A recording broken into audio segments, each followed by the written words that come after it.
Channel RR university में LP 2018 में पूछा गया प्रीवियस ईयर का क्वेश्चन लेके आ गया हूँ और मैं एक सिलेक्टेड स्टूडेंट हूँ। तो जो भी आपको इस वीडियो के माध्यम से जो खास अप्रोच जो सबसे अच्छे तरीके अपनाए जाते हैं क्वेश्चन एग्जाम में सॉल्व करते समय मैं आपको पूरा बताऊंगा। आपसे रिक्वेस्ट है कि पूरा वीडियो को देखिए, बेहतरीन से बेहतरीन ट्रिक और बहुत से अच्छे तरीके से आपको मैं समझाऊंगा। देखिए आपका पहला क्वेश्चन है, किस मुगल सम्राट को अंग्रेजों ने रंगून भेज दिया था? आपका पहला क्वेश्चन है कि किस मुगल सम्राट को अंग्रेजों ने कहाँ भेज दिया था? तो रंगून। कहाँ भेजा है? रंगून। रंगून ये कहाँ पर है? तो म्यांमार में। रंगून कहाँ है आप याद रखेंगे? रंगून ये आपका म्यांमार में है। तो वहां पे भेज दिया था किसको? तो बहादुर शाह जफर, बहादुर शाह द्वितीय, बहादुर शाह तृतीय, बहादुर शाह या बहादुर शाह जफर, किनको भेजा था?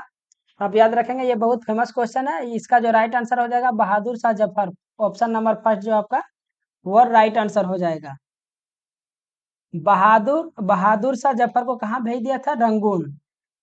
रंगून भेज दिया था। और जो है ये कब की घटना है? तो कब अंग्रेजों ने भेजी थी? तो याद रखिएगा आप 1857 की जब पहली स्वतंत्रता की क्रांति हुई थी, उस समय जो सैनिक विद्रोह का हुआ था उनका नेता था, किनका था ये सैनिक विद्रोह जब भारत में हुआ था तो उनका नेता कौन था? बहादुर शाह जफर। सैनिक विद्रोह हुआ था। अगला है कि जो है आपका याद रखेंगे बहादुर शाह द्वितीय। यहाँ जो देख रहे हैं बहादुर शाह द्वितीय है जो अंतिम मुगल सम्राट है। क्या है? अंतिम मुगल सम्राट। अंतिम मुगल सम्राट कौन सा? तो बहादुर शाह द्वितीय। बहादुर शाह द्वितीय जो है आपके वो अंतिम मुगल सम्राट थे। चलिए नेक्स्ट क्वेश्चन पे चलते हैं। नेक्स्ट क्वेश्चन है आपका नेक्स्ट क्वेश्चन है आपका नेक्स्ट क्वेश्चन है कि दो भिन्नों का योग 3/4 है, तो उनमें से एक भिन्न 2/3 है, तो अन्य भिन्न कितनी होगी? ये बहुत इजी सा क्वेश्चन है कि आपका दो भिन्नों का योग कितना है? 3/4। तो पहला भिन्न कितना है? 2/3। तो दूसरा भिन्न नहीं मालूम है तो इसको क्या मान लेंगे हम? आप ऐसा करें कि जनरली अगर इस तरह का क्वेश्चन बनाना हो तो और उससे बेटर तरीका ये होगा कि आप टोटल में से जो इसका पार्ट दिया हुआ उसको घटा दें। कितना हमारा टोटल कितना है? 3/4 दिया हुआ है। दो भिन्नों का योग कितना है? 3/4। एक भिन्न 2/3 है तो इसमें से क्या करेंगे? 2/3 को हम लोग घटा देंगे। इसका एलसीएम करिएगा 12 हो जाएगा। ये 4 तिया 12, 3 तिया 9 हो गया और 3 चौक 12 और ये 4 दूना 8। तो यहाँ पे हो गया 1/12। तो इसका जो राइट आंसर हो जाएगा वो क्या हो जाएगा? ऑप्शन नंबर ए, 1/12 जो हो जाएगा इसका आपका राइट आंसर हो जाएगा। ये बहुत इजी सा क्वेश्चन था। चलिए नेक्स्ट क्वेश्चन पे चलते हैं। नेक्स्ट क्वेश्चन है आपका कि निम्नलिखित उदाहरणों में से किसमें एक एथलीट का त्वरित वेग अधिकतम होगा? किसका बात कर रहा है कि त्वरित वेग जो है, त्वरण जो है सबसे अधिकतम होगा? एक आयताकार पथ पर दौड़ना, एक षटकोणीय पथ पर दौड़ना, एक अष्टकोण पथ पर दौड़ना या एक वृत्ताकार पथ पर दौड़ना। तो जो सबसे ज्यादा त्वरित वेग होगी वो होगी आपका एक वृत्ताकार पथ में। अगर कोई चक्कर लगाता है एक वृत्ताकार पथ में, अगर इसमें कोई चक्कर लगाता है तो इसमें क्या होगा? यहाँ पे देखिए जो वेलोसिटी होगा, वेलोसिटी का जो दिशा होगा वो हर पॉइंट पे क्या होगा? चेंज हो जाएगा। वेलोसिटी का दिशा, इसमें दो चीज आपको बहुत मुख्य रूप से याद रखने हैं। इसमें दो चीज आपको बहुत ध्यान से याद रखने वाली चीज है कि इसमें जो है वो वेग की दिशा क्या होगा? हमेशा परिवर्तन होगा। आप याद रखिएगा, वेग की जो दिशा होगी वो हमेशा क्या होगी? परिवर्तित होते रहेगी। वेग की दिशा हमेशा परिवर्तित होती है, लेकिन वेग की दिशा परिवर्तित होती है लेकिन इसमें चाल कैसी रहती है? चाल हमेशा नियत रहती है, मतलब चाल नहीं बदलती है। नियत कहने का मतलब क्या हुआ कि चाल जो है वो कभी नहीं बदलती है, चाल इसमें नहीं बदलती है। इस एक चीज और याद रखिएगा कि इसमें जो टोटल कार्य होगा, टोटल जो आपका वृत्तीय पथ पर किया गया कार्य हमेशा क्या होता है? शून्य होता है। वृत्तीय पथ पर अगर जो कार्य होगा, अब जो टोटल कार्य होगा वो क्या होगा? हमेशा जीरो होगा, वो हमेशा शून्य होगा। तो इसमें 3-4 चीज मुख्य बातें हैं जो आप ध्यान रखेंगे। वेग की दिशा हमेशा क्या होगा? परिवर्तित होगी। चाल इसमें नियत रहती है, नहीं बदलती है। और कार्य जो होगा, टोटल आपका वर्क डन होगा, टोटल कार्य वो क्या होगा? हमेशा जीरो हो आपका होगा। चलिए नेक्स्ट क्वेश्चन पे चलते हैं। नेक्स्ट क्वेश्चन है समापन रेखा को पार करने के बाद एक धावक भागना जारी क्यों रखता है? एक धावक जो है, क्वेश्चन बोल रहा है कि समापन रेखा को पार करने के बाद भी एक धावक जो है वो भागना जारी क्यों रखता है? तो ऑप्शन स्थिरता के साथ जड़ता उसे रोकने के लिए कुछ समय लेती है, गति की जड़ता उसे आगे बढ़ाती है, वह यह सुनिश्चित करना चाहता है कि उसने रेखा को पार कर लिया है, या डी नंबर बोल रहा है कि उसके जूतों और जमीन के मध्य घर्षण उसका रेखा के आगे बढ़ने का कारण बनता है।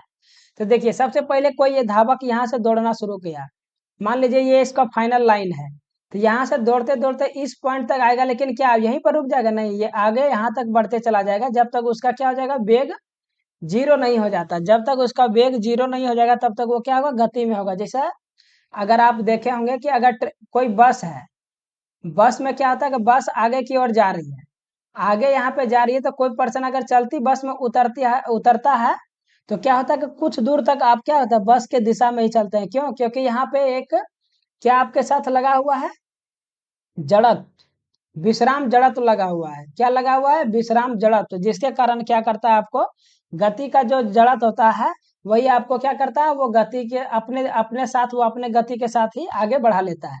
तो यहाँ पे क्या करता है, उस धावक के पास क्या अपना गति है, वेलोसिटी है, यहाँ पर कुछ ना कुछ वेलोसिटी मान होगा, वेग होगा। तो जब तक उसका वेग वेलोसिटी मान जीरो नहीं हो जाएगा, वो क्या करेगा, आगे भागता रहेगा। तो किसके कारण यह संभव होता है? तो गति की जड़ता उसे क्या करती है, आगे बढ़ाते रहती है। क्योंकि जड़ता क्या बोलता है, जड़ता का पहला जो रूल है वो बोलता है अगर आप गति में है तो ये गति में ही बनाए रखना चाहता है, या तो आप विश्राम में है तो ये बोलेगा कि आप विश्राम में ही रहे। मतलब क्या है कि जिस स्थिति में है, उस स्थिति को बनाए रखने का कोशिश करता है, उसी को हम लोग क्या बोलते हैं, गति की जड़ता। समझ गया होगा। चलिए नेक्स्ट क्वेश्चन पे चलते हैं। नेक्स्ट जो आपका क्वेश्चन आने वाली है, नेक्स्ट क्वेश्चन है, आप समझ गए होंगे। चलिए नेक्स्ट क्वेश्चन आपका है, नेक्स्ट क्वेश्चन है आपका, एक सेकेंड। नेक्स्ट क्वेश्चन जो है आपका, रघु एक टैंकर एक जलाशय को 4 घंटे में भर सकता है। कितना देरी में भर सकता है? 4 घंटे में भर सकता है। जलाशय आधा भरने के बाद इसी तरह के 3 और टैंकर खोल दिए जाते हैं, तो जलाशय को पूर्णतः भरने के लिए कुल कितना समय लगेगा? बहुत ही अच्छा क्वेश्चन है। सबसे पहले वो क्या कर रहा है कि एक जलाशय है, वो कितना देरी में भर रहा है, टोटल 4 घंटा का टाइम ले रहा है। जलाशय का आधा भरने के बाद, मतलब कितना भर गया, आधा भर गया। बताइए 4 घंटा भर सकता है, मतलब क्या कहने का क्या मतलब हुआ कि वो फुल टैंक को कितना में भर सकता है, पूरा टंकी को भरने में कितना घंटा लेता है, पूरा टंकी को भरने में जो समय लेता है वो कितना लेता है, 4 घंटा। ये क्वेश्चन में पहला स्टेप ही बोल रहा है कि जो है रघु का जो टैंकर है एक जलाशय को भरने में कितना, 4 घंटे में भर सकता है, लेकिन जलाशय का आधा हिस्सा भरा हुआ है। मतलब आधा, पूरा टंकी को 4 घंटे में भर सकता है, तो आधा कितना भर सकता है, ये बहुत ही नॉर्मल सी बात है, 2 घंटे में। क्योंकि अगर टोटल 4 घंटे में भर सकता है तो आधा कितना भर देगा, 2 घंटे में। आधा तो भरा हुआ। अब क्या कह रहा है कि जलाशय का आधा भरने के बाद 3 और टैंकर खोल दिए जाते हैं, किस तरह के, जो 4 घंटे में भर सके। तो देखिए पहला जो एक टैंकर है, दूसरा बात कर लेते हैं, तीसरा और चौथा, क्योंकि 4 टैंकर अभी वर्क करने लगा है। पहला कितना का क्षमता है, 4 घंटे में भरता है। दूसरा बोल रहा है कि इसी तरह के 3 और टैंकर खोल दिया जाते हैं, मतलब ये भी 4 घंटे में भर सकता है, ये भी 4 घंटे में भर सकता है, और चौथा टैंकर भी आपका जलाशय को कितना, 4 घंटे में। तो इस तरह का क्वेश्चन बनाने के लिए जब भी आए तो आप क्या करेंगे, सबसे पहले टोटल काम निकाल लेंगे। टोटल काम कर निकालने के लिए क्या करेंगे, सभी का एलसीएम ले लेंगे। 4 4 4 का एलसीएम कितना हो जाएगा, टोटल 4 हो जाएगा। तो ये जो टोटल काम 4 है, इसमें अगर ये क्या है आपका, यहाँ पे आप क्या निकाल लेंगे हम लोग, क्षमता। क्षमता अगर आपको मालूम चल जाता है तो बहुत इजी होता था। 4 को टोटल काम में से अगर आप घंटे को डिवाइड कर देंगे 4, तो कितना आ जाएगा, यहाँ क्षमता आ जाएगा। तो 4 काम है और 4 घंटे में, तो कितना क्षमता हो जाएगा, 1 हो जाएगा। यही सेम टू सेम 4 काम है और 4 घंटे में काम करेगा, तो इसका भी क्षमता 1 हो जाएगा, इसका भी क्षमता 1 हो जाएगा, इसका भी क्षमता कितना हो जाएगा, 1 हो जाएगा। अब क्या कह रहा है कि जलाशय को पूर्णतः भरने के लिए कुल कितना समय लगेगा। देखिए 2 घंटा, तो 2 घंटा में आधा तो भर दिया है, वो तो ठीक है। अब कितना टंकी को भरना है, आधा। तो टोटल देखिए कितना है, जो टोटल जो है ये टंकी का ही क्षमता है, जो टोटल काम जो आपको ये मैं आपको बताया हूँ, पूरा जो काम हमारा कितना है, 4। 4 में आधा भर दिया था, बचा हुआ कितना, 2 ही काम ना है। 2 काम अब कौन भरेगा, ये भी भरेगा, ये भी जाएगा, ये भी जाएगा, ये भी जाएगा। मतलब बताइए 1 घंटा में ये लोग कितना भर सकता है, 1 काम, 2 काम, 3 4, मतलब टोटल ये है 1 घंटा में 4 को भर सकता है, लेकिन ये काम हमारे पास कितना है 2, तो इसको डिवाइड कर देंगे तो कितना आ जाएगा 1/2 घंटा में ही क्या करेगा टैंकर को, घंटे में ही क्या करेगा टैंकर फुल हो जाएगा। तो 1/2 घंटे का मतलब हो गया 30 मिनट, कितना हो गया 30 मिनट। अब पहले कितना ले रहा है 2 घंटा, तो और अभी कितना हो गया 30 मिनट, तो टोटल ये टंकी भरने के लिए कितना लगेगा 2 घंटा 30 मिनट। क्योंकि एक जो टैंकर था, एक टैंकर आधा तो खुद 2 घंटा में भरा है, और अगला जो 30 मिनट में वो क्या किया है 3 और टैंकर लगाया, जिसके कारण कुल 4 टैंकर हो गया, और वो टंकी को पूरा भर दिया कितना आधा घंटा में, तो कुल समय कितना आ गया 2 घंटा 30 मिनट। आप समझ गए होंगे इसका आंसर। तो बस आप जब भी इसका टाइम वर्क का क्वेश्चन आए तो आप क्या करेंगे, टोटल काम हम अगर आप निकाल लेते हैं और क्षमता अगर आप निकाल लिए तो क्वेश्चन कितना भी बड़ा क्यों नहीं रहा, आगे देखिए आपका और भी बड़ा क्वेश्चन है, एकदम बहुत इजी से सॉल्व कर देंगे और शॉर्टकट में सॉल्व कर देंगे। तो समझाने के लिए मैं इतना बड़ा लिख देता हूँ, अगर मुझे बनाना हो मैं तो इसमें लिखूंगा ही नहीं कुछ, डायरेक्ट बोलेंगे आधा, तो 2 घंटा हो गया। और इसी तरह का 4 टैंकर है, 4 LCM एक एक लाइन में काट कूट के हम क्या करेंगे इसको बना देंगे। लेकिन आप क्या करें इसको समझते जाइए, क्योंकि आप ट्रिक तभी लगा सकते हैं जब आप थोड़ा सा उसका डिटेल्स में आपको मालूम है, नहीं तो क्या होता है ट्रिक कुछ होता नहीं है। ट्रिक हमेशा बड़ा जो सॉल्व करते हैं उसी का जो है वो एक छोटा पार्ट होता है। वो अगर आप दूसरे का ट्रिक सीखते हैं कुछ क्वेश्चन में सीख सकते हैं, लेकिन अगर आपको सही नॉलेज सही में एग्जाम निकालना है, ताकि आपसे, क्योंकि वहां पे आप जानते हैं एग्जाम में जो एग्जामिनर है वो हर क्वेश्चन में कुछ ना कुछ क्या करता है खास दिया रहता है, तो वहां पर अगर ट्रिक हमेशा याद करके जाएंगे तो आप वहां पे फंस सकते हैं। इसलिए बेसिक बहुत जरूरी है, बेसिक आप जानिएगा तो अपने आप कुछ ट्रिक निकल जाएगा, प्रैक्टिस करते रहिएगा। चलिए नेक्स्ट क्वेश्चन पे चलते हैं। नेक्स्ट क्वेश्चन जो आपका है, देखिए बहुत ही अच्छा क्वेश्चन है, निम्नलिखित गैस में से किसकी वजह से ब्रेड या केक फूलता है। आप देखेंगे जो हम लोग पाव, जिसको गांव घर में पावरोटी भी बोलता है, जिसको ब्रेड केक भी बोलते हैं, नरम और सुगंधित बन जाता है किसके कारण, कौन सा गैस के कारण, ऑक्सीजन O2 किसका हो गया, ये हो गया आपका ऑक्सीजन। ऑक्सीजन हो गया, ये हो गया आपका हाइड्रोजन। हाइड्रोजन या आपका आ गया कार्बन डाइऑक्साइड। CO2 किसका हो गया कार्बन डाइऑक्साइड, किसके कारण होता है, तो ये हो गया कार्बन डाइऑक्साइड।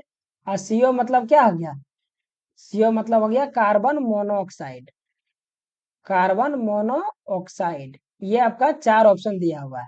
तो बोल रहा किसके कारण वो केक फूलता है, तो हमेशा आप याद रखिएगा NTPC में भी पूछा गया था, तो CO2 के कारण। CO2 कैसे होता है, तो देखिए आप आटा लेते हैं, आटा में पानी डालते हैं, प्लस जो आपका ब्रेड और केक होता है उसमें क्या करता है बहुत ज्यादा मात्रा में खाने वाला सोडा डाला जाता है। आप याद रखिएगा, आपको ये मालूम होना चाहिए कि वहां पर क्या डाला डाला जाता है, खाने वाला सोडा डाला जाता है। अगर खाने वाला सोडा डालने के बाद क्या होता है कि उसमें जब आप आटा में यहाँ पे क्या डाला पानी, और इधर क्या डाला है खाने वाला सोडा, तो क्या करता है जब जो बेकिंग सोडा होता है, खाने वाला सोडा को हम लोग क्या बोलते हैं, रासायनिक नाम क्या होता है बेकिंग सोडा, क्या बोला जाता है इसको बेकिंग बेकिंग सोडा। इसका फॉर्मूला भी आपको मालूम होना चाहिए, क्या फॉर्मूला आता है इसका, सोडियम बाइकार्बोनेट NaHCO3, इसका फॉर्मूला क्या हो गया बेकिंग सोडा का, खाने वाला सोडा का सोडियम बाइकार्बोनेट। अगर यहाँ पर सोडियम कार्बोनेट कर देंगे NaCO3, तो ये हो गया आपका जो कपड़ा साफ करने वाला सोडा हो गया, ये हो गया सोडियम कार्बोनेट, सोडियम बाइकार्बोनेट है। तो ये क्या हो गया जो आपका धोने वाला सोडा होता है, धोने वाला जिस जो सोडा होता है जो घर में यूज किया जाता है, वो हो गया सोडियम बाइकार्बोनेट। यहाँ पे बात किसका हो रहा है बेकिंग सोडा का। तो ये क्या क्रिया होता है कि जब आटा में पानी और जब आपका बेकिंग सोडा दोनों को मिक्स किया जाता है, तो बेकिंग सोडा के दोनों मिक्स करके क्या करते हैं उसमें हम लोग किस में डाला जाता है इसको, ओवन में डाला जाता है। ओवन में डालते हैं इसको, ओवन बड़ा बड़ा रहता है, ओवन में जैसे डालता है तो बेकिंग सोडा जैसे गर्म होता है, बेकिंग सोडा जैसे ही गर्म होता है वो कौन सा गैस छोड़ने लगता है CO2 गैस छोड़ता है। वो कौन सा गैस छोड़ता है, आप बेकिंग सोडा को जब आप गर्म करेंगे तो वो कौन सा गैस छोड़ेगी CO2 गैस छोड़ेगी, जिससे क्या होता है वो बहुत ही हल्का, मतलब वजन कम हो जाता है, और वो एकदम क्या होता है मुलायम और बहुत ही सॉफ्ट और नरम सुगंधित वो हो जाता है। क्या तो आपका केक और ब्रेड। तब इसका सीधा सा जानिए कि पानी जो खाने वाला सोडा को मिक्स करके जैसे ही बेकिंग सोडा को आप गर्म करिएगा आग पे, तो वो क्या होता है CO2 निकालने लगता है, और CO2 निकालेगा तो वो क्या होगा उससे ही स्पंजी बन जाता है आपका केक हो। तब चलिए नेक्स्ट क्वेश्चन पे चलते हैं, आप समझ गए होंगे। नेक्स्ट जो क्वेश्चन है आपका, ध्वनि की दृढ़ता जो दोहराए प्रतिबिंब का परिणाम होती है, इसे क्या कहा जाता है? ध्वनि की दृढ़ता जो दोहराए प्रतिबिंब का परिणाम होते है, इसे क्या कहते हैं?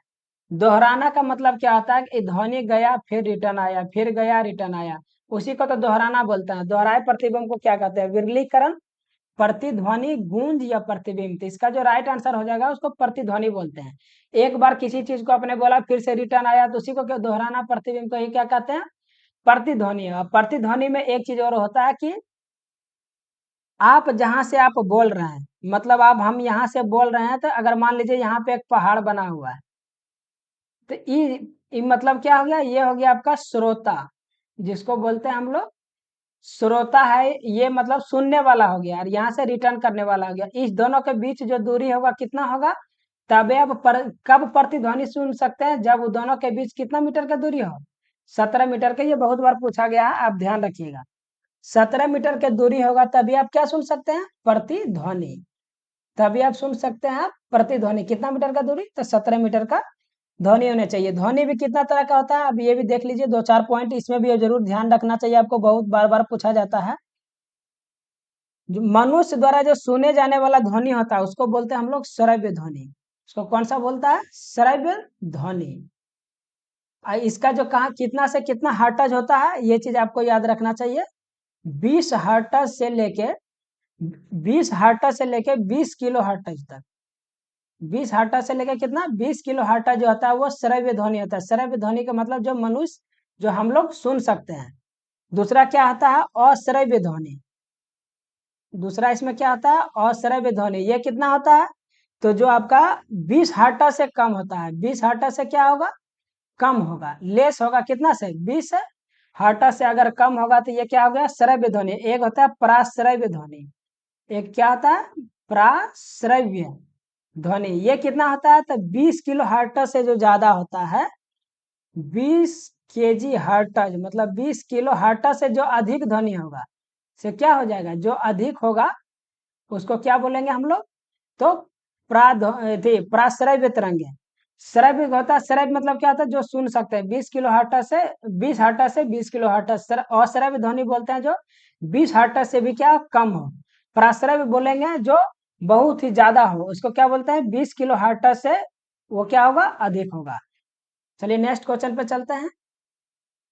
नेक्स्ट क्वेश्चन जो आपका है, यदि कमला नीता से 50 मीटर दक्षिण पश्चिम में है और रीता नीता से 50 मीटर दक्षिण पूर्व में है, तो रीता कमला के लिहाज से किस दिशा में है? देखिए इसको क्या करेंगे, सबसे पहले हम लोग दिशा बनाएंगे। तो इधर ईस्ट हो गया आपका, ये वेस्ट हो गया, ये नॉर्थ हो गया, और ये आपका साउथ हो गया। मतलब ये पूरब हो गया, ये पश्चिम हो गया, ये उत्तर हो गया, ये आपका दक्षिण हो गया। अब क्या बोल रहा है कि कमला नीता से 50 मीटर दक्षिण पश्चिम में है। देखिए ये आपका क्या हो गया? दक्षिण है, ये पश्चिम है। तो यहाँ पे पॉइंट बोल रहा है। और हमेशा जब भी इस तरह का क्वेश्चन आए तब हमेशा सेंटर से लेंगे। कहाँ से लेंगे आप? सेंटर से लेंगे। तो कमला जो है वो नीता से 50 मीटर, मतलब नीता कहाँ पर है? नीता आपका आपका क्या करते हैं, यहाँ लिख देता हूं मैं। नीता कहाँ? सेंटर में है। सेंटर में हमेशा लेंगे। तो कमला जो है वो नीता से 50 मीटर दक्षिण पश्चिम में, मतलब यहाँ बात कर रहा है। कितना दूरी है ये? 50 मीटर। कितना है? 50 मीटर है। कौन? तो कमला। 50 मीटर कमला। अब क्या बोल रहा है कि रीता जो है नीता से 50 मीटर दक्षिण पूर्व में है। रीता नीता से, नीता तो अभी भी सेंटर पे है, इससे क्या बोल रहा है? देखिए कितना देर बोल रहा है? जो 50 मीटर दक्षिण पूरब, तो ये पूरब हो गया, ये दक्षिण हो गया, इसी के बीच तो दक्षिण पूरब होगा। कौन है यहाँ पे? तो रीता। कौन है? रीता यहाँ पर है दक्षिण पूरब में। अब क्या बोल रहा है कि रीता जो है, ये रीता जो है वो कमला के लिहाज से किस दिशा में है? कमला कहाँ पे? यहाँ पे। तो यहाँ पे क्या करेंगे? एक सेंटर बना देंगे। यहाँ भी क्या करेंगे? इधर क्या है आपका? ईस्ट है, ये वेस्ट है, ये नॉर्थ है, ये साउथ है। इस लिहाज से किधर होगा? ये तो पूरब में है ना रीता। किससे? तो कमला से। क्योंकि ये आपका क्या है? ये आपका पूर्व है, ये पश्चिम है, ये उत्तर हो गया आपका, और ये आपका दक्षिण हो गया। तो अभी यहाँ पर कमला है। कौन है? यहाँ पे कमला हो गया आपका, और यहाँ पे रीता है। कहाँ पे? बीच में।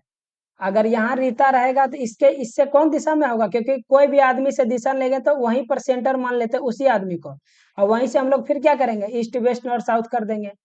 ईस्ट वेस्ट नॉर्थ साउथ, जिस दिशा में जो आ जाएगा उसको ले लेंगे। तो यहाँ पे कौन सा राइट आंसर हो जाएगा आपका? Option number D. वो कौन सा दिशा में हो जाएगा? पूरब दिशा में हो गया। चलिए नेक्स्ट क्वेश्चन पे चलते हैं। नेक्स्ट जो क्वेश्चन है आपका, नेक्स्ट क्वेश्चन है प्रकाश का क्वांटम सिद्धांत किसके द्वारा प्रदान किया गया था? किसके बारे में पूछ रहा है? प्रकाश का क्वांटम सिद्धांत जो है किसके द्वारा प्रदान किया गया था? Einstein, Michael Faraday, Newton, Planck. ये प्लैंक किसके द्वारा प्रदान किया गया था प्रकाश का क्वांटम सिद्धांत? तो आप याद रखेंगे, बहुत ही अच्छा क्वेश्चन है। इस तरह का क्वेश्चन बहुत बार पिछले बार भी पूछा गया था। तो जो भी आप टॉपिक पढ़े उससे एकदम क्लियर करें। तो प्रकाश का क्वांटम सिद्धांत कौन दिया था? प्लैंक ने दिया था। किसने दिया था? प्लैंक ने जो है प्रकाश का क्वांटम सिद्धांत दिया था। आप याद रखेंगे क्वांटम सिद्धांत, प्रकाश का क्वांटम सिद्धांत क्या होता है? इसने बोला था, कौन ने, किसने बोला? प्लैंक ने, कि किसी वस्तु से प्रकाश और ऊष्मा जैसी विकिरण ऊर्जा का उत्सर्जन या अवशोषण सतत नहीं होता। कैसा होता है? मतलब बोल रहा है कि कोई भी जो है किसी वस्तु से प्रकाश और ऊष्मा जैसी विकिरण ऊर्जा का उत्सर्जन जो है या अवशोषण लगातार नहीं होता। किस तरह का होता है? पॉकेट में होता है, पॉकेट के टाइप में होता है। किस तरह का होता है? छोटे छोटे समवेस्ट, मतलब छोटे छोटे पार्ट में होता है। छोटे छोटे समवेस्ट का मतलब छोटे छोटे छोटे पैकेट का मतलब छोटे छोटे कण में होता है। कौन सा? ऊर्जा का, वो जो आपका किसी भी वस्तु का प्रकाश या जो उष्मा ऊर्जा का विकिरण होता है वो क्या होता है? छोटे छोटे पैकेट के रूप में होता है। ये क्या, किसका सिद्धांत था? प्रकाश का क्वांटम सिद्धांत। आप याद रखेंगे। और इसमें देखिए प्रकाश का बहुत सारा आया था, तो आप याद रखिएगा।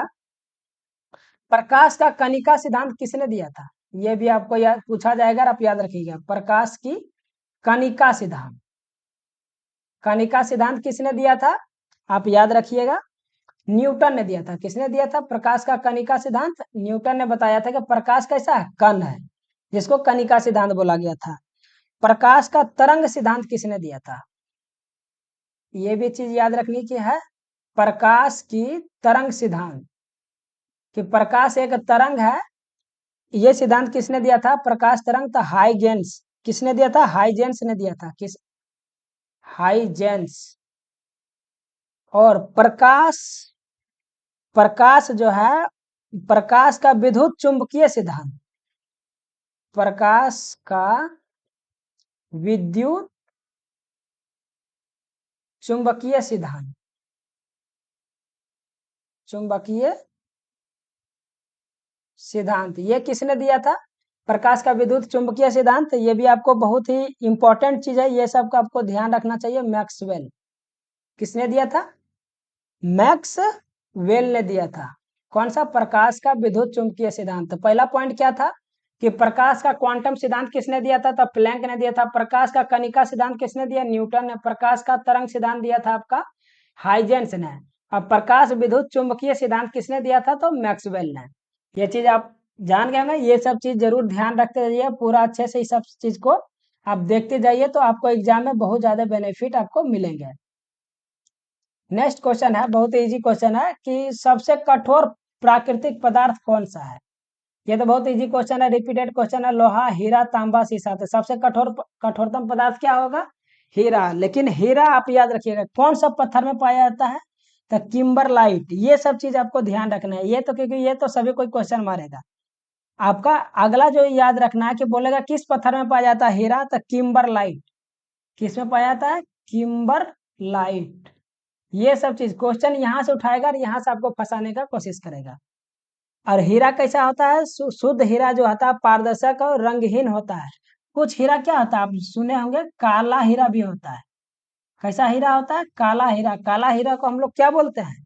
याद रखिएगा, बोर्ट बोला जाता है। काला हीरा को क्या बोलते हैं? बोर्ट। और जो संरचना कैसी होती है, कभी भी पूछे कि हीरा का जो संरचना होती है, बनावट मतलब कैसी होती है? तो चतुष्फलकीय। इसका जो बनावट होती है वो कैसा होता है? चतुष चतुष्फलकीय होता है। इसका बनावट कैसा होता है? चतुष्फलकीय पूछा गया है क्वेश्चन। तो इसकी बनावट अगर आपसे पूछे तो वो कैसा हो जाएगा? चतुष्फलकीय। और जो काला हीरा आता है उसको बोट बोला जाता है। क्या बोला जाता है? बोट बोला जाता है। किस पत्थर में पाया जाता है? तो किम्बरलाइट के पत्थर में पाया जाता है।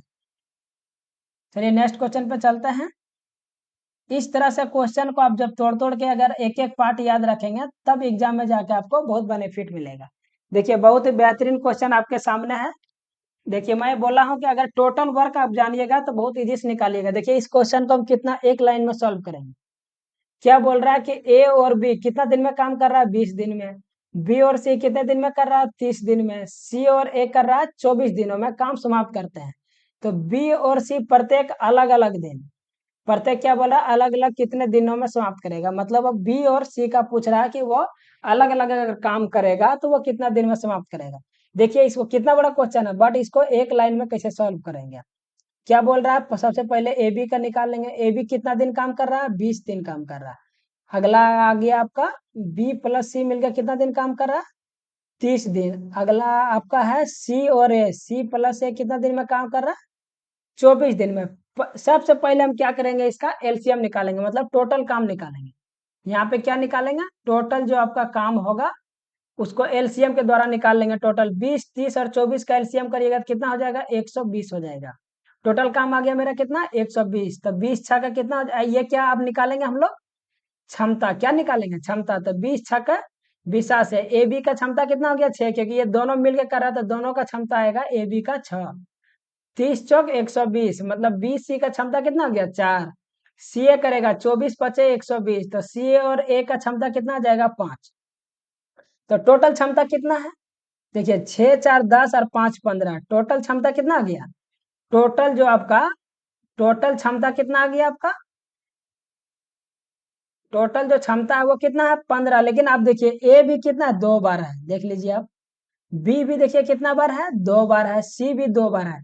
इसका मतलब जो 15 है वो 2 ए का है। तो ये इसको कर सकते हैं इस तरह का, अगर सभी में दो दो का है तो दो क्या करेंगे, दो कॉमन ले लेंगे और ऐसे लिख सकते हैं ए प्लस बी प्लस सी। क्योंकि दो को इसमें अगर 2 से फिर गुना कर देंगे तो 2 ए हो जाएगा, 2 बी और 2 को सी। तो वही तो A B plus B C plus C, अगर सभी को ऐड कर देंगे तो वो कितना आ जाएगा, सभी को ऐड करेंगे तो वही तो, इसको कॉमन करके 2 बाहर कर दिए, क्योंकि दो सभी कितना है, 2 2। ये तो पूरे का ना 15 है, ये तो 2 2 को का ना 15 है। तो हमको किसका चाहिए, ए बी सी, तब तो क्योंकि बी और सी का हम निकाल पाएंगे अलग अलग। तो यहाँ पे 2 किधर चला जाएगा, 2 अगर इधर दे देंगे तो क्या हो जाएगा, 2 आके डिवाइड हो जाएगा। 2 यहाँ से कट के कहाँ चला जाएगा, 2 जाके डिवाइड हो जाएगा। तो अब कितना हो जाएगा, यहाँ पे आपका जो आ जाएगा क्षमता वो 7.5 आ गया। कितना आ जाएगा, 7.5। अब देखिए कैसे सॉल्व करेंगे। अब यहाँ पर से देखिए कितना इजी, हम अब ए बी सी का हम क्षमता निकाल देते हैं। कैसे निकालेंगे, देखिए टोटल क्षमता 7.5 किसका है, ए प्लस बी प्लस सी का। अगर ए बी का 6 है तो यहाँ पे कौन मिसिंग है, देखिए सी। इसका मतलब ए बी का 6 है, अब पूरा 7.5 है। इसका मतलब सी का कितना आ जाएगा, अगर 7.5 में से 6 घटा देंगे तो कितना आ जाएगा, 1.5 जो बचा है वो तो सी का ही है ना। आप समझ रहे हैं ना, टोटल 7.5 है, इसमें ए बी का कितना है, 6 है।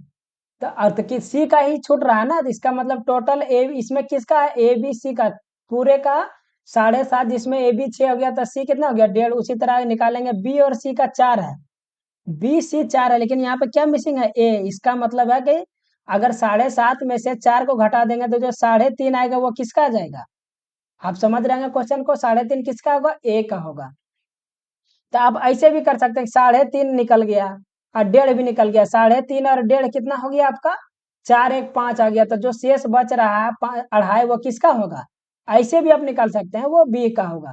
अब सभी को जोड़िए, देखिए 7.5 हो जाएगा। 3.5 और 1.5 कितना आता है आपका 5 और अढ़ैया, मतलब 2.5, मतलब कितना हो गया, 7.5।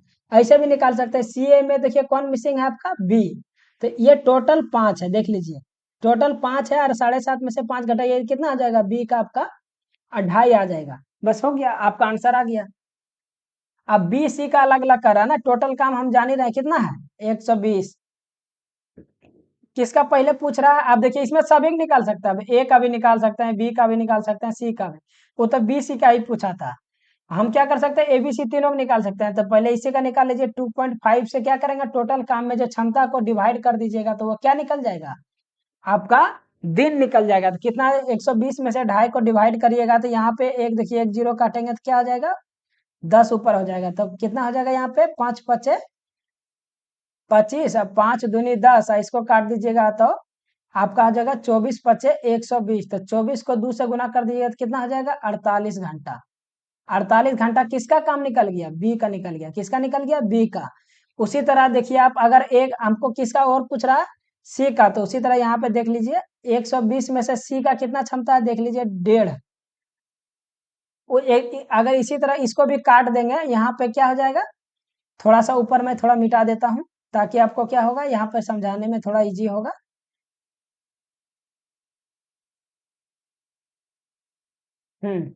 तो सी का पूछ रहा था ना, तो सी का बराबर टोटल काम कितना है 120, और सी का क्षमता कितना है 1.5 महीने निकाला था।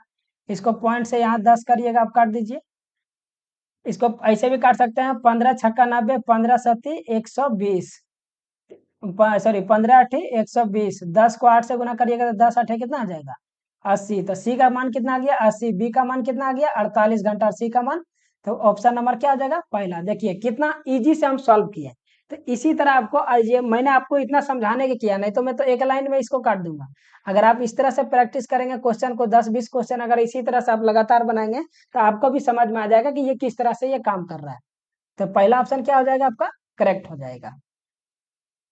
चलिए नेक्स्ट क्वेश्चन पे चलते हैं। नेक्स्ट जो क्वेश्चन आपका आने वाला है, देखिए बहुत ही जबरदस्त क्वेश्चन है। यहाँ पे देखिए सक्सेसिव बहुत लोग याद रखता है कि ऐसा करोगे 33.3 वर्ष वाला, अगर ऐसा लिखा रहे कि दर अगर 10% समय 3 वर्ष है तो सक्सेसिव, इसका याद रख लो, जो रेट होगा वो याद रखना, चक्रवृद्धि ब्याज में 33.1 ही होगा। यहाँ पर क्वेश्चन में देखिए आप ये वाला फॉर्मूला लगा के देखिए, ये रटने वाला चलेगा ही नहीं। क्वेश्चन को इस तरह से पूछा गया है कि रटने वाला से कोई उपाय ही नहीं है।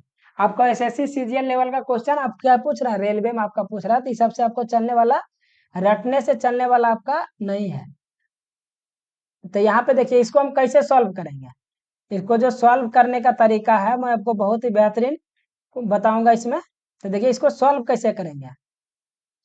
हमसे क्या पूछ रहा है कि सेम्स जो है वो 5,000 की एक धनराशि चक्रवृद्धि ब्याज की दर 10% वार्षिक दर है, कितना है 10% के निवेश करता है n वर्षों के बाद, क्योंकि हमसे समय ही पूछ रहा है।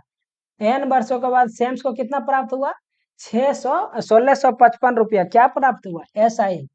सेम्स को जो प्राप्त हुआ वो क्या है आपका CI, मतलब ब्याज प्राप्त हुआ कितना, तो 1655 रुपया। इनका मान ज्ञात करें, किसका, तो n वर्षों के बाद जो आपका कितना टाइम के बाद उसको 1655 रुपया ब्याज प्राप्त होगा 5,000 की राशि पे। इसको बनाने के लिए आप सबसे अच्छा तरीका आप क्या लगाइए, हमेशा दर से चलेंगे। किससे चलेंगे, दर। दर कितना है 10%। 10% को क्या करिए आप 10/100 लिख दीजिए। 10 है क्या 10, 10×100 मतलब 1/10। अब 10 रुपया पर जो है ये आपका क्या है, ये हमेशा आप याद रखिएगा ये आपका मूलधन है, और ऊपर वाला हमेशा ये क्या है, ब्याज है। क्या है, ब्याज है।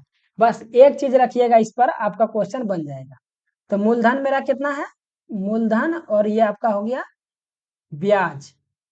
इसमें एक चीज और चलता है, मिश्र धन। ये किससे हम लोग हमेशा सॉल्व निकालते हैं, जो हम लोग सॉल्व करते हैं वो हमेशा मिश्र धन से सॉल्व करते हैं। किससे, मिश्र धन से। तो मूलधन मिश्र धन से सॉल्व करेंगे। देखिए मूलधन कितना है 10, मिश्र धन करेंगे कितना, क्योंकि 10 मूलधन है और 1 ब्याज है, तो मिश्र धन कितना हो जाएगा 11 है। अब पूछ रहा है क्वेश्चन में कि कितना वर्षों के बाद आपका जो है वो 1655 रुपया, हमको टाइम निकालना है। तो देखिए अगर मैंने 2 वर्ष का यहाँ पे लगाया कि, क्योंकि आपको तो एग्जाम आपको जो है इस तरह से में, क्योंकि आप बड़ा प्रोसेस में जाएंगे तो और फंसेंगे, तो इसे क्या करेंगे हम लोग ऑप्शन से चलेंगे। अगर आप 2 वर्ष का लेते हैं, नहीं तो नीचे से ले लीजिए, आप 3 वर्ष का ही ले लीजिए। पहले देखिए किस तरह का सॉल्व करते हैं। अगर 3 वर्ष लेंगे ना तो क्या करेंगे, दोनों तरफ क्यू कर देंगे, बस कुछ नहीं करना है। अब 10 का क्यू, तीन, अगर 2 वर्ष का लेते तो यहाँ पे क्या कर देते, 10 का स्क्वायर कर देते, 11 का स्क्वायर कर देते, आंसर ला देते। यहाँ पर हमको 3 वर्ष का लिया, अब लिया है तो 3 वर्ष का करेंगे तो एक करेंगे तो कितना आ जाएगा 1,000। इसका कितना आ जाएगा आपका, अगर 11 का क्यूब करेंगे तो आपका कितना आ जाएगा 1331। 11 का क्यूब अगर करिएगा तो आपका कितना आ जाएगा 1331। थोड़ा बहुत आपको क्यूब है, कम से कम 20 तक जरूर याद रखिए, तो क्वेश्चन सॉल्व करने में थोड़ा और आसान होगा आपको, खास करके CI में जैसे चैप्टर में। अब यहाँ पे देखिए मूलधन तो 1,000 है, अब मिश्रधन कितना है 1331। तो बताइए ब्याज कितना होगा, ब्याज देख के बता दीजिए। तो क्या करेंगे, 1331 में से 1000 घटाइएगा तो 300 जो 31 आएगा, यही तो ब्याज है, क्योंकि मिश्र धन में से मूलधन को घटाएंगे तो क्या हमको मिलेगा, ब्याज मिलता है। जबकि ब्याज दिया कितना, प्रश्न के अनुसार ब्याज कितना है, 1655 रुपया, जबकि मेरा ब्याज अभी कितना निकला है, 331 रुपया। निकालना क्या है हमको, क्या पूछ रहा है, इसका मान ज्ञात करें, मतलब हमसे मूलधन पूछ रहा है। मूलधन कितना दिया हुआ देख लीजिए, 1000। मूलधन कितना दिया हुआ है, 1000। अगर मूलधन का मान यहाँ पर इसके अनुसार तो 1000 है, लेकिन अगर 5000 सॉल्व करके आ गया, क्योंकि हम किसको निकाल रहे हैं, मूलधन को। अगर 5000 आ गया, अगर मतलब 3 वर्ष पर 5000 की राशि का 10% वार्षिक दर से कितना ब्याज आ जाएगा, 1655 रुपया। अगर सॉल्व करिए, 331 को 1655 से करिएगा तो 3, अगर 5 से काटेंगे, 5 एक 5 कट गया, 5 तिया 15 का 5, बाकी 1, 5 तिया 15 और 1 16। मतलब टोटल का टोटल कितना से कट जाएगा, 5 से। कितना से कट जाएगा ये, 5 से। 5 को 1000 से गुना करिएगा तो कितना आ जाएगा, 5000, जो कि क्वेश्चन में कितना दिया है, 5000 का ही तो मूलधन दिया था। इसका मतलब ये क्या है, ऑप्शन नंबर डी, 3 वर्ष लेना मेरा क्या हो जाएगा, राइट आंसर हो जाएगा। या तो आप 2 वर्ष भी ले सकते हैं या 4 वर्ष भी ले सकते हैं, इसमें कोई दिक्कत ना। जितना वर्ष लेना है यहाँ पर क्यूब की जगह क्या करेंगे, उतना स्क्वायर करते चला जाएंगे। क्यूब रहेगा तो क्यूब करेंगे, स्क्वायर रहेगा तो स्क्वायर करेंगे। बस क्वेश्चन को सॉल्व करते जाइए, आंसर लाते जाइए। चलिए नेक्स्ट क्वेश्चन पे चलते हैं। नेक्स्ट क्वेश्चन है आपका,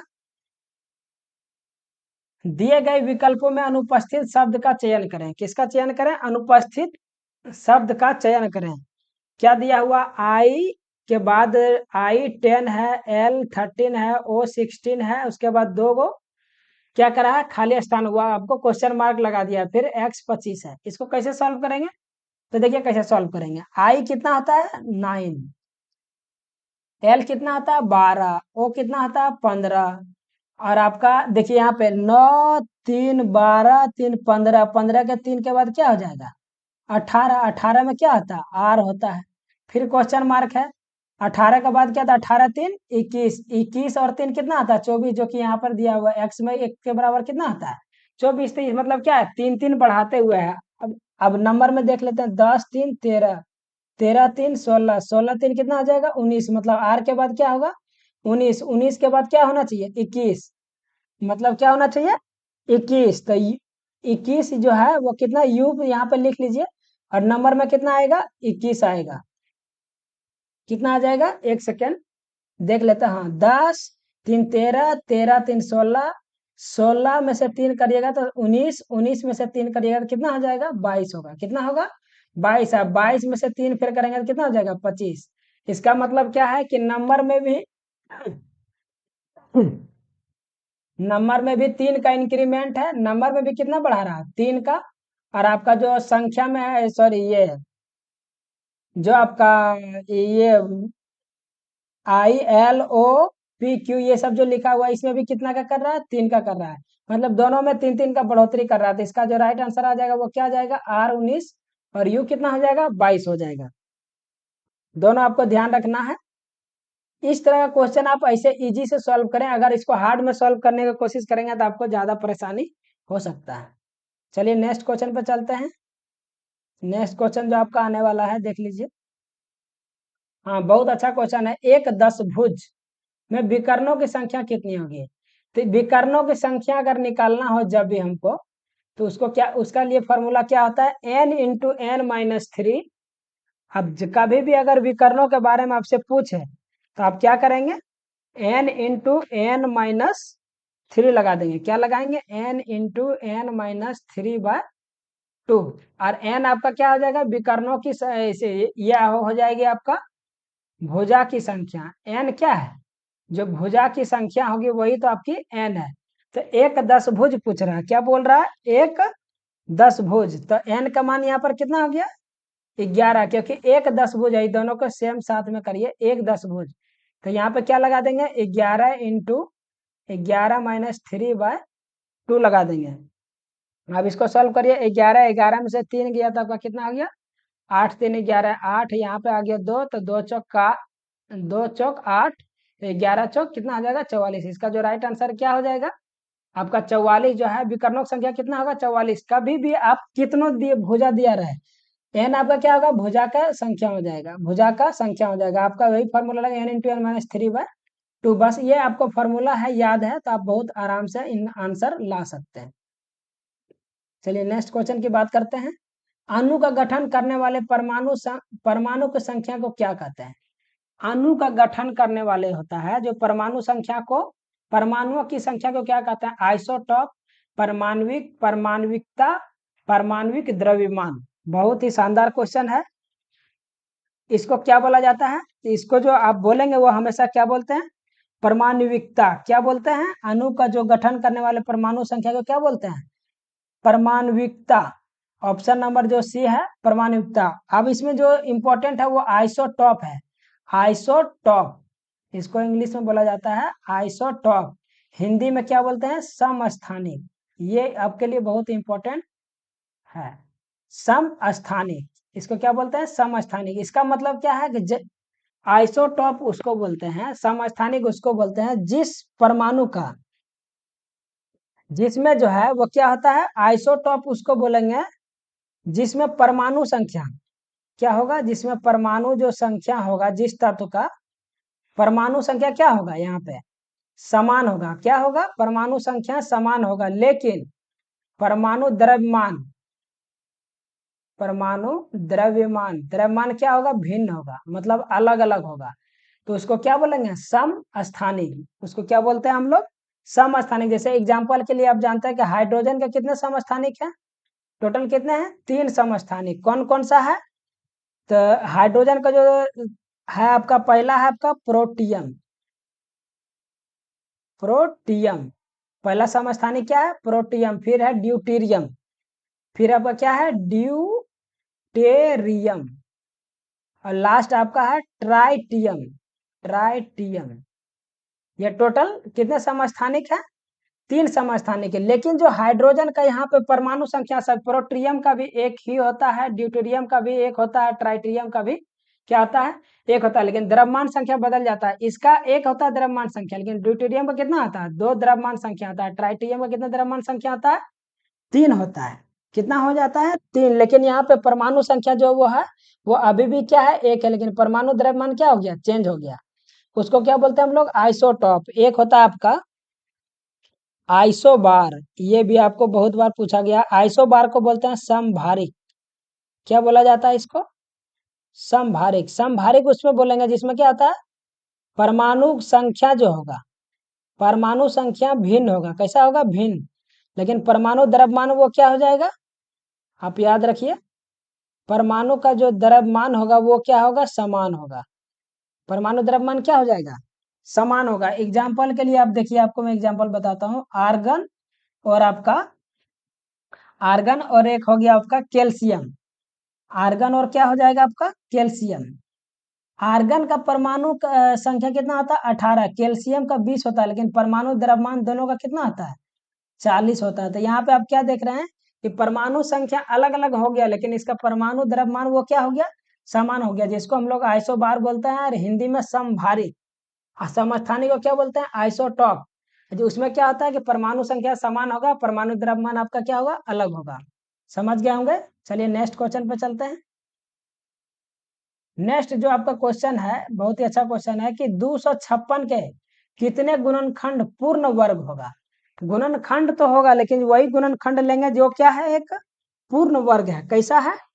पूर्ण वर्ग है। तो इसको कैसे बनाएंगे हम लोग? बहुत इजी से बना लेंगे। 256 है आपका, 256 को क्या करेंगे हम लोग? तोड़ेंगे। तो कितना हो जाएगा आपका? देखिए, 2 दूनी 4, आइए होगा आपका 2 दूनी 4, 2 अट्ठी, एक सेकेंड, एक सेकेंड। अगर 2 से इसको कट करेंगे तो कितना हो जाएगा? मतलब 12 दुना यहाँ पे 24 हो जाएगा, एक 8 दुना 16, 128 आ जाएगा। 2 से डिवाइड करेंगे, ये 6 4 हो गया 64, फिर 2 से करेंगे तो ये 32 हो जाएगा। और इसको कर दीजिए, 2 से करेंगे तो ये 16, फिर 2 से दे दीजिए क्योंकि अभी तक लग रही है ये 8, अब फिर 2 से देंगे तो ये 4, अब फिर एक बार 2 से दे देंगे तो ये हो जाएगा 2। अब तो नहीं लगेगा। तो क्या बोल रहा है कि वैसा गुणनखंड लेना है जो पूर्ण वर्ग है। तो देखिए 256 तो खुद एक क्या है? पूर्ण वर्ग है। पहला तो खुद हो जाएगा 256 ही। दूसरा क्या होगा? 64, क्योंकि 64 भी एक क्या है? गुणनखंड तो 128 है, लेकिन हमको वही लेना है जो कैसा है, पूर्ण वर्ग है क्वेश्चन के अनुसार। तो 64 क्या है, पूर्ण वर्ग है। 16 भी आपका क्या हो जाएगा, पूर्ण वर्ग हो जाएगा। 4 भी क्या है आपका, पूर्ण वर्ग हो जाएगा। तो आप सोचेंगे आंसर ये आपका 256 64, जो इसका पूर्ण वर्ग है कौन सा है, 256 64 और आपका 16 और 4। लेकिन एक का भी मत भूलिएगा, जो एक है वो भी क्या है, सभी कोई भी संख्या का पूर्ण वर्ग माना जाता है। किसको, को भी। तो आपका जो टोटल आंसर हो जाएगा 4 ना होके वो कितना हो जाएगा, 5 हो जाएगा। इसलिए क्वेश्चन ये पूछा गया था। इसका जो राइट आंसर हो जाएगा वो क्या हो जाएगा, 5। जो टोटल पूर्ण वर्ग होगा वो कितना हो जाएगा, 5 हो जाएगा। आप समझ गए होंगे। चलिए नेक्स्ट क्वेश्चन की बात करते हैं। चलिए नेक्स्ट क्वेश्चन आपकी है, बहुत ही अच्छा क्वेश्चन है। एक सेकेंड, फिर से लाते हैं। देखिए नेक्स्ट क्वेश्चन जो आपका है, नेक्स्ट क्वेश्चन है, एक वॉशिंग मशीन का विक्रय मूल्य इसके क्रय मूल्य का 1/1/3 है, तो लाभ प्रतिशत ज्ञात कीजिए। देखिए क्या बोल रहा है, 1/1/3 मतलब किसका, क्रय मूल्य का। तो इसको अगर आप तोड़ेंगे तो 3 1 3 1 4/3। तो जब भी का या की यहाँ पे लगा रहे, देखिए यहाँ पे क्या लगा हुआ, का लगा हुआ, तो हमेशा इसका मतलब क्या समझेंगे कि नीचे का मान का नीचे हमेशा मान होता है। तो सीपी भी यहाँ पे क्या हो जाएगा, 3 हो जाएगा। और ऊपर जो है वो विक्रय मूल्य के बारे में बोल रहा था, ये क्या हो जाएगा आपका एसपी हो जाएगा। तो 3 का सामान कितना में बेच रहा है, 4 में। लाभ कितना होगा, 1 होगा। और क्रय मूल्य कितना है, 3 होगा। गुना करेंगे 100, क्योंकि लाभ या हानि किस पर निकालते हैं, क्रय मूल्य पर। इसको काट देंगे तो कितना हो जाएगा, 33.1/3%। वो क्या होगा, तो लाभ होगा, हानि नहीं। क्या होगा, ये लाभ प्रतिशत है, 33.1/3। Option number C. ये बहुत इजी क्वेश्चन था। चलिए नेक्स्ट क्वेश्चन पे चलते हैं। नेक्स्ट क्वेश्चन है आपका, नेक्स्ट क्वेश्चन की बात करेंगे तो नेक्स्ट क्वेश्चन है आपका, यदि संख्या x 3 4 5 1 3 से विभाजन है, विभाजन का मतलब यहाँ नहीं हुआ विभाजित। अगर क्या है, 3 x कोई संख्या है जो 3 4 5 1, जो टोटल संख्या कितना हो जाएगा, 3 से विभाजित है। x एक अंक है, कोई भी एक अंक है, तो x के सभी संभव मानों का योग क्या होगा। देखिए एक x हो गया, एक 3 हो गया, ये 4 है, 5 है, 1 है। ये डिवाइड किससे है, 3 से। तो 3 से डिवाइड का मतलब होता है आप जिस संख्या से डिवाइड कर रहे हैं उसका जोड़ हमेशा क्या होगा, जो जोड़ होगा सभी संख्या का वो भी किससे डिवाइड होगा, 3 से डिवाइड होगा। तो यहाँ पे पहले जोड़ लेंगे हम लोग, 5 1 6 4 10 और 3 13। तो x + 13 लिख सकते हैं, एकदम लिख सकते हैं। तो कह रहा है कि इसका क्या बोलता है, 3 से डिवाइड होने का ये रूल है कि जो टोटल संख्या भी है वो भी क्या होगा, 3 से डिवाइड होना चाहिए। तो पहले संभव मानों की संख्या कहाँ से, 1 से लेकर 9 तक देखेंगे, क्योंकि 10 लेने का नहीं, क्योंकि एक अंक की संख्या है ना। तो 10 नहीं ले सकते हैं, 1 से 9 ले, 1 से 9 तक ले सकते हैं। अगर एक के x 1 रख के पहले देखते हैं, तो 13 1 14, 14 क्या 3 से डिवाइड होगा, क्योंकि टोटल संख्या जोड़ने पर भी 3 से होना चाहिए, तो नहीं होगा। तो एक नहीं लेंगे, एक के नहीं लेंगे तो कौन सा नेक्स्ट क्या है आपका, 2 देखते हैं। 2 लेने से क्या काम बनेगा मेरा, हाँ 2 लेंगे। 13 2 15, 15 किससे डिवाइड हो जाएगा आपका, 3 से हो जाएगा। तो एक संख्या क्या आ गया, 2 आ गया।